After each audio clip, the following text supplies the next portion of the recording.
All right. Answers by guest. Video number 2. What up there, guest? Hello. Hello. Hello. Remember Facebook, YouTube, TikTok, Twitter, and Patreon. Subscribe in all those places, please. Always look for those hashtags, answers by guest and ABGFF. As we mentioned in the first video, and here again, no buys this week. Next one on the schedule here for me is the Chicago Bears at the New York Jets. Chicago coming off of a close loss to Atlanta last week. Justin Fields is banged up, limited practices. I'm not 100% sure he's going to play. Trevor Siemian will be the backup. If he doesn't play, how does the Bears go? If he does play, how do the Bears go against a New York Jets defense that's pretty much tops in the league, man? They really have been able to shut down a lot of different people, but their offense now with the QB change to Mike White, how does that liven everything up? Does that liven everything up, or are they in the same stuffy situation as they were last week? Yeah, it's tough because you finally have Montgomery to himself for the most part. I mean, Ebner's there, but now you're going against the Jets rush defense. So that's going to be tough. Trevor Siemian, I mean, they could go stop the run and just make Siemian beat us. It's going to be tough go for Mooney with Sauce on him more than likely. Probably end up with a big Chase Claypool game in this one, at least the biggest of the bunch. Um, Against the tight end, Jets can kind of be had, so maybe Komet gets going as well. That's also the backup quarterback's best friend. Simeon's a pro, though. He's been around, he's got to be going on 6 to 7 years or so, it seems. Um, so I don't think Fields plays, like you mentioned. I think if you have Mooney and you have to use him as your three, you have no choice. Same thing goes with Montgomery, but I think both of those guys could be in for a rough game. I think Claypool probably gets the benefit of Sauce being on Mooney because they can move Claypool really all over the place coming out of the backfield and whatnot. And they're going to need a lot of stuff like that. And for the Jets, Bears defense has been better since they got rid of Roquan, which is kind of weird. I mean, I know they give up a lot of points, but they're kind of like they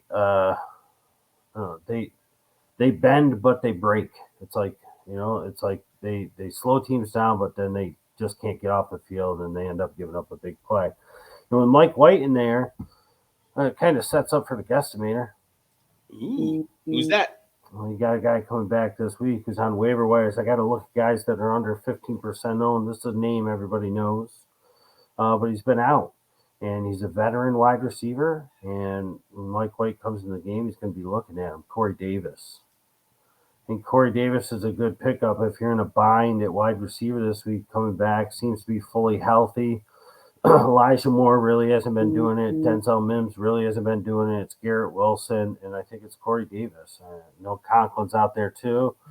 And you're going to have the Michael Carter and J-Rob thing going on. They're going to do that to help Mike White. But I think Mike White is going to rely on Corey Davis in this one. I think he's going to be a sneaky good guesstimator play, and I think the Jets get back in the win column with this game, Rob. Fingers crossed. They need it, man. They need it. It's a tough loss last week, especially coming in the last play of the game, but they've just played crappy. I'm really hoping it lights a fire under Zach Wilson being benched. That doesn't mean they already mentioned it doesn't mean that he's not coming back in this year, but the confidence obviously isn't there. So we'll see what happens. Mm-hmm. All right, next one here. Cincinnati Bengals at the Tennessee Titans. Cincinnati in a closer game last week than not. It seems like Chase is kind of practicing, but do they hold him back another week? If Chase plays, are we going to start him this week against a Tennessee defense that has been playing a little bit better? Like you said in the Tuesday show, this is the time of the year where they really start to get things together to make sure they make that playoff push. Samaje Perine picked up all over the place. Are we starting him against these Titans? And then on the flip side, Treylon Burks was another big ad this week. Are we comfortable starting him against Cincinnati? And then I don't know who else we would play besides Henry. Yeah, Titans defense has been playing better, specifically their rush defense. Luckily, though, Samaje Perine catches a lot of passes, much like they use Mixon. They use Perine the same exact way, which is why you've seen both those guys get all the touchdowns the past couple of weeks. Tennessee has realized that they can't just live and die by Derrick Henry. They've got to throw the ball, and they've been doing it with success the past couple of weeks. And you got Woods back healthy. You got Burks back healthy. Tight end Hooper caught a ball last week. Okongwu catches 30 to 40 yard pass every single week. You see him get more. I think this one has shootout potential, honestly. Because I think the passing game is going for the Titans, and the Bengals can pass all over the Titans. So it's going to be a lot easier from the pass, whether or not Chase plays. I don't know what this over-under is. I'm going to guess it's probably 43. Give me a sec. And I think I would take the over in this one. I think it's going to be a bit of a back and forth between these teams. All right. 43 and a half. Fantastic, sir. Mm-hmm. All right. It's funny. I'll mention it after we'll talk about this game. The Atlanta Falcons at the Washington Commanders. Falcons coming off again a good win last week. Patterson seemed to kind of get a little bit of uptick. They still use Algier. Drake London 2 weeks in a row now with touchdowns, but Kyle Pitts out. How are we going to see this offense going? I mean, Kyle Pitts wasn't that much involved. As I mentioned before, Heineke, they're in this rain game now where it seems like it's going to be rain the entire time.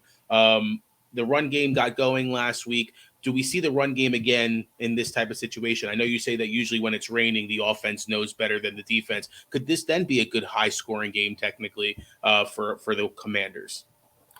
Yeah, the Falcons' defense was playing pretty well for a couple weeks. They've kind of reverted back to the mean there. The rain, I think, does help the wide receivers. It's the wind that's the problem. If it's going to be windy, then it'll be a problem. But, Heineke can run.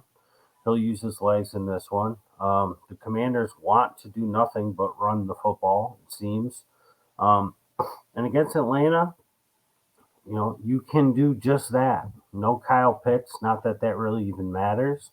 So who are they going to throw the ball to? I think you get a healthy dose of Cordero Patterson all over the place in this one. It's really tough to rush against the Washington football team, Commanders, Redskins, and I think that they're probably one of the best defenses in the league in this one, I'd say. Out of all the teams, and especially because they could have been plucked off the waivers, maybe not this week, but last week especially, for sure. I think they're a really good play in this one. I don't like anything other than Patterson. I mean, London should be fine. If Washington does put up points, listen, Washington has the weapons. Dotson hasn't gotten going. They got Samuel. They got the two running backs. They got Scary Terry. So they'll be able to do, I think, whatever they want to do. If they choose to run all day, they'll be able to run all day. If they choose to throw all over Atlanta, that'll be even easier, and they'll be able to do that. As long as it's not windy, I think you're right. This game could be high scoring, but I think the majority of that, 60% of it at least, is from Washington. Because I don't see Atlanta being able to put up too much points outside dome team. Mariota running, Patterson running, Algier sure pounding the rock a little bit, but I mean, aside from Drake London, Zacchaeus catches his one or two balls every couple weeks. It's just, I feel like this Washington defense is trending in the right direction, and they're getting Chase Young this week, correct? Yeah. So, even better. A lot of short fields, which could help out your Washington football players, I think. Yeah, it's funny. I was going to say a sneaky DFS would be Logan Thomas. Seemed to be looking his way a little bit last week. We know he can't stay healthy, but if he's healthy on the field, he could be an ancillary guy that, he just gets a 40-yard because no one guarded him kind of deal, or a couple of those, All right, next game here. Los Angeles Chargers at the Arizona Cardinals. Chargers coming off of a tough loss last week. It came down to the last minute, just giving Mahomes too much time. Mike Williams, like you mentioned, may play. Keenan Allen seems to be healthy, but Palmer had the game. Obviously, Eckler's the only one back there. But if Mike Williams does play, we saw it doesn't affect Palmer, but will it affect this time? The fact that they're trying to still push him out there. On the flip side, it seems like Kyler is going to be back. They actually looked okay in the first half last week against the 49ers and then just became a debacle. Hopkins is the main go-to guy, but I want to say Brown is coming back this week. How does that change things? Yeah, Brown should be back, but Rondale Moore hasn't been practicing, so he might be out. So, he went out, I think it was like the first drive of the game or something, negative 6-yard reception or whatever, and then he was out. So I'm not sure if he's going to play. He hasn't been practicing. Trey McBride in this one, this is the one where you see him actually able to do something. Chargers defense, is 200 times softer than the Niners defense. So they'll be able to use him. Kyler coming back is certainly going to help that as well. And for the Chargers, you keep using Palmer because I think even if Williams is active, I think that's only going to be for red zone packages because you use him where he's most valuable. Yeah, he can get downfield, but why stress him running down the field? Just use him when you get there. Use him in a jump ball in the end zone. Use him for his mini post routes and things where he could use his body and his height to get in the end zone. This one could be a high-scoring game as well, I think. Both teams with offensive players that are coming on strong and defenses that should be better than they are, but they're not. All right, let's go on to the last one of this video. Las Vegas Raiders at the Seattle Seahawks. Seahawks coming off of the bye. A lot of questions of saying, do you start Geno? Do you start Geno? All over the place. Everybody's healthy. How do we feel about this Seattle's offense and where are they going to against this Raiders defense that time and time again have been in every single game, it seems like, against Denver last week, coming through in overtime. But it's Devontae. Holland still continues to get love, man. Is he kind of now a sneaky somebody to pick up and kind of put on your bench if you need somebody for the last 2 bye weeks coming up?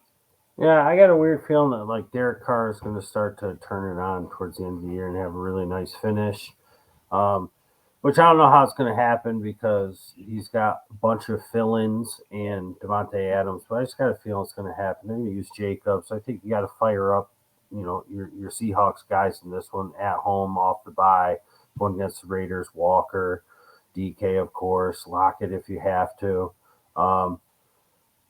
Geno was playing well going into the bye. He got kind of lucky the second half. It was that game in London. Who were they playing? Were they playing the Bucks or Mexico? Where was that one? Germany. He had a really bad first half, but then he went back to beginning of the season form in the second half and made a game of it and ended up with a good fantasy output. Now they had a week off going against one of the softest defenses in the league. This is another one that could be relatively high scoring. And you want to have your studs in here. I'm still not in on the Matt Collins things. I feel like somebody has to. I wish they never got rid of Brian Edwards because he's done nothing. He would for be Atlanta. Matt Collins. Yeah. Yeah, they don't even use him in Atlanta. It's like I wish you just saved him because how good would he have been right next to Devontae Adams? They're built the same. All right. Remember, guys, like us on Facebook, YouTube, TikTok, Twitter, and Patreon. Always look for those hashtags. We appreciate every single one of you. See you soon.